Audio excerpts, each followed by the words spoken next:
Everyone, welcome back to my channel. চলে এসেছি আমি Piu from Durgapur. Good morning সবাইকে। কটা বাজে আগে ঘড়িতে দেখে নাও, কিন্তু আমার চোখগুলো দেখো বসে গেছে, কারণ আমি রাতে ঘুমাইনি। ঘড়িতে বাজে হচ্ছে 9:20। আমার ছেলে কিন্তু অলরেডি খেলে টেলে এসে ভাত খেতে বসে রয়েছে। আমরা হচ্ছি ভাতুরি, সকালবেলা ভাত খেতে বসে। ভালো হয়েছে ডিম আলুর তরকারি। হ্যাঁ, এই যে তোমাদের দাদা ভাইয়ের জন্য 4টে ডিম সিদ্ধ, এদিকে ফল কেটে রেখেছি, আর এদিকে হচ্ছে সয়াবিন আলুর তরকারি, আর এখানে ডিম আলুর তরকারি। এই হচ্ছে এখন আপাতত রান্না। এবার তোমার দাদাভাই মাছ ফাছ নিয়ে আসলে ওর তোমার দাদাভাইকেই করতে হবে, কারণ আমি এখন একটু ঘুমাতে যাবো। এদিকে ভাত করা হয়ে গেছে, শুধু বাকি রয়েছে স্ট্রিট ডগদের ভাত। আর হচ্ছে যদি কিছু নিয়ে আসে তাহলে হবে, আর যদি কিছু না নিয়ে আসে কালকের মাংসও ধরা আছে, অসুবিধা নেই। চলো আমি একটু ঘুমিয়ে নিই। ছেলে আমার কাছে ডিমান্ড করেছে, মা একটা অ্যাকোরিয়াম হলে ঘরটা পুরো পরিপূর্ণ হবে। এরকম অ্যাকোরিয়াম লাগবে, এরকম এরকম, এইটা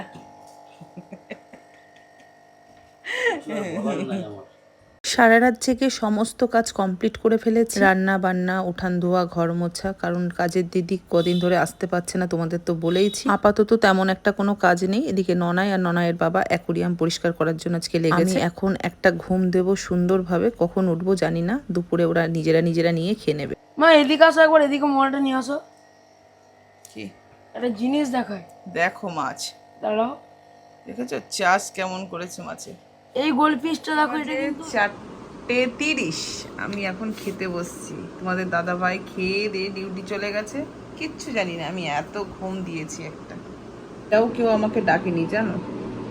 যাই হোক, ডাকেনি, ভিডিওটাও কন্টিনিউ করেনি। আজকে যে কত মিনিটের ভিডিও দেবো তোমাদের আমি নিজেও জানি না, বুঝেছো। ভিডিওটাও কন্টিনিউ করেনি। যাই হোক, চলো খেয়ে নিই। আর আমি ছিলাম না, এটা দেখো শশা ফল কিচ্ছু খাইনি, দেখবে নিজেরা নিয়ে খেয়েছে, সব ওইভাবে কেটে পড়ে রয়েছে। একদম বন্ধুরা, রাতে এসেছি। সবার প্রথম তোমাদের কাছে আমার কোশ্চেন, তোমরা আমাকে বলো, আমি ঘুমিয়ে থাকলে কি আমার ফোনটাও ঘুমিয়ে থাকবে? আমি ব্লগটা যখন কন্টিনিউ করেছি, তোমরা কেন আমার এইটুকু হেল্প করলে না? আমার কি বলে, তোমরা যখন খেতে বসলে একটুখানি আমার ব্লগটা কন্টিনিউ করলে না, বলো। আমাদের বলছো? হ্যাঁ, আমি না বন্ধুদের বলছি। না বন্ধুদেরকে কেন বলবো? বন্ধুরা কারণ অ্যাকুরিয়াম পরিষ্কার করতে করতে পরিষ্কার করে উঠলাম কটার সময় বাবা? 1:10 এরকম 10:15 স্নান করেছি, ভিডিও ছেড়েছি খেতে খেতেই মনে হয় নাকি? খেতে খেতে একটুখানি একটু কথা না বলো, একটু ফোনটাকে রেখে দিলেও তাও তো তোমাদের মুখগুলো যদি উঠতো, তাও তো আমি সেটা কথা বলে দিতে পারতাম। আমার ব্লগটা আজকে বড়ই হয়নি। আমার ব্লগটা আমি কি করে ভোরবেলায় উঠে তারপর দিয়ে এই যে অ্যাকুরিয়ামে ঢুকলাম, এখনো শরীরে রেস্ট। এখনো মানে পিঠ ঠেকাতে পারিনি বিছনাতে। তাহলে আর কি করে মোবাইলের কথা মনে থাকবে বলো, তাই না? আজকে ব্লগটা আমার 8 মিনিট হবে নাকি সন্দেহ আছে, কারণ কিছুই দেখায়নি ব্লগে, না বাবা। না লাস্ট ডেকোরেশন দেখাওনি? রান্না বান্না করাটা দেখাই লাস্ট ডেকোরেশন মাছের দেখাওনি? না, এখনো দেখাইনি। ডেকোরেশন হয়েছে এটা দেখানো, ওইটা তো আমার ননাই দেখাবে না বাবা। নতুন অ্যাকোরিয়ামের কি বলে, অ্যাকোরিয়াম নিয়ে আসার কথা বলতে না বলতে অ্যাকোরিয়াম চলেও এসেছে। যাই হোক, আজকে মেনুটা বলেই দাও, মুখেই বলে দাও। আজকের মেনু হয়েছিল, জানে তো মেনু কি হয়েছিল? আচ্ছা, সোয়াবিন আলুর তরকারি আর ওই ডিমের তরকারি করেছিলাম, ওই করে শুয়ে পড়েছি। যাই হোক, শুয়েছি মানে কি, অনেক পরে শুয়েছি। এই ডিমের তরকারিটা খুব ভালো লেগেছে। ভালো ছিল। আর এই যে চিকেনটা খাচ্ছে তোমাদের দাদা ভাই, চিকেনটা হচ্ছে কালকে। আর ননাই খাচ্ছে, দেখো ননাই যে জিনিসটা খাচ্ছে ওই জিনিসটাই আমি খেলাম। ওর দাদাভাইকে দিয়ে তড়কা আর রুটি আনা করিয়েছি। এত সুন্দর তড়কাটা বানিয়েছে, যে দোকান থেকেই বানাক, পুরো মুখটা ছেড়ে গেল। এত ঝাল ঠাল দিয়ে বেশ জুত করে বানিয়েছে। অনেক দিন পর মনে হচ্ছে না তড়কা খেয়ে মানে একদম তৃষ্ণা মিটে গেল, এত ভালো লাগে। তোর কেমন লাগছে বাবা? আমার অলওয়েজ এই দোকানের ভালোই লাগে। ভালো বানায়, সত্যি কথা, এই দোকানে সুন্দর বানায়, একদম ঘরোয়া মতো ঝাল ঝাল। আর তরকা একটু ঝাল। বাবাকে জিজ্ঞেস করে আমি চিকেন আনতে বলে ওই দোকান থেকে আনতে বলে। ও টিপটাপ থেকে? আমিও তো আমার মাথায় নলেজ নিয়ে আসলো, খেলাম। টিকটকের রান্না সবই ভালো, আর আমি ওইখান ছাড়া কোথাও থেকে নিই না। 1.5 প্লেট তড়কা নিয়ে এসেছে, 1.5 প্লেট। মন ভরে গেল খেয়ে একদম। আজকে আমার তাও অনেক- ডিম তরকা, সেটা বলো। এক তড়কা। মাছের ডিমটার করলেন না তো? কি মাছের ডিম? মাছের ডিম ফ্রিজে রয়েছে। কাতলা মাছের ডিম হাফ রেখা রয়েছে। এ বাবা, তাহলে বললে তো আজকেই করে দিতে পারতাম। যেটুকু আমি আছে ভাবলাম অল্প। বেশ ঘরে একটু মাছ ফাছ রাখা থাকে অন্য সময়। মাছের মাথাও যদি তো আছে। হ্যাঁ তো তো লাউ নিয়ে আসবে গো। না না না না না, না, মাছের মাথাটা আমি এই দিয়ে খাবো রে। ওই আরে মুগ ডাল খাবো মাছের হ্যাঁ মাথা হ্যাঁ দিয়ে। হ্যাঁ, হ্যাঁ। ওইটাই। মুড়ো ঘন্ট বলো। না না মুগ ডাল দিয়ে মাছের মাথা, মুগ ডালে ডাল মাছের দিয়ে মাথা। মাছের অম্বল করে কি? ও করুক গা। বিয়ে বাড়িতে দারুণ, বিয়ে বাড়ি। ওইটাই খাবো, ওইটাই খাবো। অল্প একটু ডাল আছে, ওইটা দিয়েই করবো। বেশি একদিন ডাল কাতলা আমার মাছ মুগ একটা- ডালটা এমনি খেলে অম্বল করে। একদিন কাতলা মাছ গোটা মাথা খাবো, কাতলা মাছের গোটা মাথা ভাজা। ভাজা। একটু বড় হয় আইবুড়ো ভাতে খাই দেবো। ওরে বাবা। বল রসা, কাতলা মাছের মাথার রসা হয়। ইস, এইগুলো বললেই আমি না তোর দিদিকে খুব মিস করি রে। এইসব জিনিসগুলো তোর দিদি একদম মারাত্মক লেভেলে, তোকে তুই তো খেতেই পারলি না। আমি সেদিন শুয়ে শুয়ে ভাবছি সেই কবে তোর দিদি আমাকে খাইয়েছে লাউ পাতাতে এসে, কি মাছ যেন গো? ওই ইলিশ মাছ। ইলিশ মাছ আমারও মনে আছে, আমিও খেয়েছি। উফ, আমার ওইটা কি ফিল করছি আমি শুয়ে শুয়ে। আর শুয়ে শুয়ে ফিল করার কারণ আছে, আমি একটা দেখছিলাম, কি বলতো, ওই ভিডিও দেখছিলাম, সেখানে ইলিশ মাছ বাংলাদেশি ভিডিওই দেখছিলাম। ইলিশ মাছ তার বাড়িতে রান্না হয়েছে, পাতাতে করেছে। আমি মনে মনে ভাবছি, আমি মানে কি বলতো, ইলিশ মাছ সেই সময়ও উঠছিলই না। আর তোর দিদি বলছে যে তোমাকে ইলিশ মাছের পাতার ইলিশটা খাওয়ানোই হয়নি।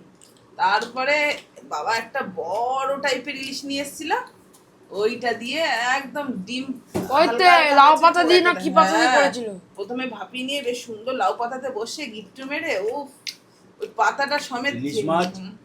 হালকা পেটে ডিম হবে, হ্যাঁ, হালকা পেটে ডিমই ছিল। বেশি ডিম হলে মাছি ভাল কিন্তু লাগে, টেস্ট স্বাদ হয় হয় না, না। হ্যাঁ, স্বাদটা কমে যায়। সে পাই না এখন আর। আগে কিন্তু বাবা যেহেতু ইলিশ মাছের ডিম খুব স্বাদ, তো সেই হিসাবে হালকা একটু থাকবে, হ্যাঁ। মাছটারও সুন্দর টেস্ট। চাকদা নদিয়ার দিক সাইডে তুই 1800 টাকার মাছ, যেটা মানে 1800 টাকা 1500 টাকার মাছ খাবি একদম ঠোঁটে লেগে থাকবে। ওর সঙ্গে আবার পেটিও দেয়। কিন্তু আমাদের এখানে সেই জিনিসটা এসে পৌঁছাই না। ঠিক আছে, আমাদের এখানে কি থাকে জানিস তো, কোলেস্টেরল 2000 বেশি। টাকা, হ্যাঁ, সেই কতদিনের বরফ চাপা সেই জিনিসগুলো তাও না খেয়ে শান্তি পাই। আমাদের বড় বাজার উঠে একটা দোকানে কাঁচা ইলিশ, বড় অনেক ওটা কাঁচা ইলিশ স্বাদ হয় হবে। না রে, খেয়েছি তো আগেও একবার খেলাম। কাঁচা ইলিশ নিয়ে এসেছিল কিন্তু অত স্বাদ নেই, পুরো এই ভালো। আমাদের জামাই ষষ্ঠী আছে। কি বলছিল সবাই না? আর মিনিমাম 15 থেকে 20 দিন পর হ্যাঁ, যে সমুদ্রে মাছটা উঠবে, ইলিশ বল, লোটে মাছ বল, স্বাদ হবে। হ্যাঁ ঠিক আছে, এটাই তো টাইম, সেই টাইমটাই তো খাবা ইলিশ লোটে। আর 15 থেকে 20 দিন অপেক্ষা কর, তারপরে বললি দূর ইলিশ মাছ ভালো লাগছে না, দূর আনলেই তোরা তাই করবি। আমি ইলিশ মাছে তো বাবা আগের বছরই মনে হয় যা খেলাম, এই মোটা মোটা ডিম পেয়ে একদম এরকম বড় বড় সাইজ। চলো বন্ধুরা, অনেক বক বক করলাম, জানি না কি তোমাদের কত কি ব্লগটা আজকে দিতে পারবো। তো চলো আজকের মতো। কেন অ্যাকোরিয়াম না দেখিয়ে? হ্যাঁ হ্যাঁ, ও আচ্ছা আচ্ছা, এখন দেখেছো বন্ধুরা, মানে কি হারে শর্টকাটে কাজ ছাড়ে। না না না না, পেঁয়াজ খাবে? লাস্টে নানাই দে। অ্যাকুরিয়ামটা দেখাবে, কত সুন্দর বাবা ছেলে মিলে আসছি অ্যাকোরিয়ামের টাইমে। সকালবেলা অ্যাকোরিয়াম গুলো ক্লিন করলাম না সব। এই দেখো আগের লাটের 5 লাটের ওই যে ওদের দুজনের বাচ্চা টোটালি এই যে হ্যাঁ এই দুটো পেয়ারের বাচ্চা, এই দেখো কত বড় বড় হয়ে গেছে। দেখো এগুলো পোলার প্যারটের বাচ্চা সব। আর তার সঙ্গে সঙ্গে 3-4টা গোলফিশ আছে, এখানে একটা গোলফিশ, ওখানে একটা, ওখানে একটা। এইগুলো হচ্ছে গোলফিশ আর পোলার প্যারট এখানে। আর এই দেখো একটা ফাইটারের বাচ্চা, দেখো বড় হয়েছে, দেখো দেখতে পাচ্ছ এই ফাইটারের বাচ্চারা কত বড় হয়ে গেছে না মা? এটা আস্তে আস্তে আরো গ্রোথ হবে। আর এখানে কালারিং যত সব মাছগুলো রয়েছে, গোল্ডফিশ, ফাইটার, উইড্র, এখানে একটা পোলার প্যারট আছে, তারপর ওখানে একটা মলি আছে। আর এইদিকে দেখো আমাদের অ্যাঞ্জেলের এখানে একটা ফাইটার ফিমেল রয়েছে। এখানে গ্রিন জল বলে তো ভালো বোঝা যাচ্ছে না, একটা ফাইটার ফিমেল রয়েছে। আর প্রথম যে আমরা অ্যাঞ্জেলের বাচ্চা তুলেছিলাম সেই টাইমটাতে দেখো এই অ্যাঞ্জেলগুলো আমাদের কিছু রেখে দিয়েছিলাম, 4টে পেয়ার, মানে 2টো পেয়ার। কেন এরকম হচ্ছে? দুটো এই যে এইটার জন্য 2টো পেয়ার রেখে দিয়েছিলাম। এই যে এখানে 3টে রয়েছে, আর ওই পিছন দিকে একটা মনে রয়েছে কোথায়, 4টে ওখানে রয়েছে। আর ওই দেখো পিছন দিকটাতে দেখো আবার অ্যাঞ্জেল ডিম দিয়েছে, আর ওই বাচ্চাগুলোকে ওইখানে নিয়ে চলে গেছে।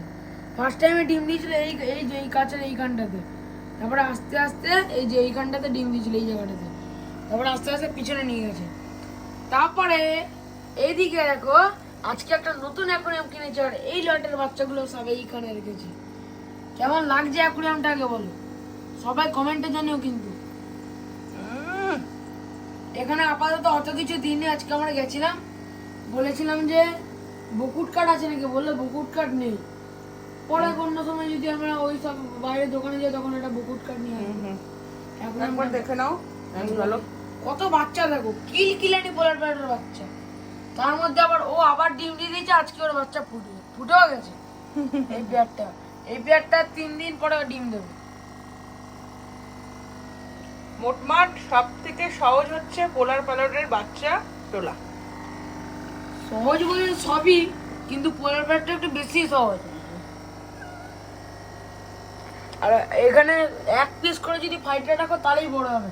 আমি 1 পিস করে ফাইটার রেখেছি, দেখছি আমার ফাইটারটা দেখো বড় হচ্ছে, তাহলে গ্রোথও নিয়ে নিয়েছে। চলো চলো কেমন লাগলো তোমরা অবশ্যই বলো, আর যদি ভালো লাগে লাইক কমেন্ট শেয়ার করো, আর নতুন বন্ধুরা অবশ্যই যুক্ত হয়ে নিও। আজকের মতো টাটা, গুড নাইট।